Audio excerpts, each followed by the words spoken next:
انا امتلك افضل قطاع ناشئين دي في حقيقي، مصر، دي حقيقي، ده حقيقي. فاقدر اطلع فريق يطلع يلعب في الدوري. اه بس تمام. تكافؤ الفرص هنا مش هيبقى موجود بقى.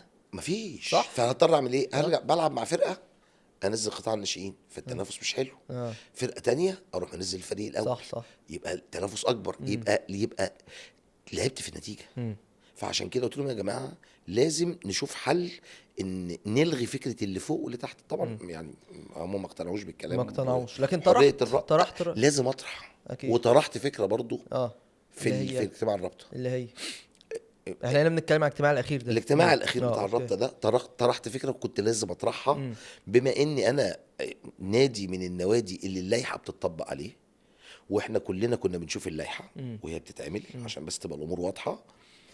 اه، احتراما للائحه هنطلع قرار ان فرقتين ينزلوا اه زي اللائحه ما بتقول، امم وثلاثه يطلعوا، اللائحه ماشي بتقول كده. ماشي. فكده هيبقوا 19 نادي. اوكي.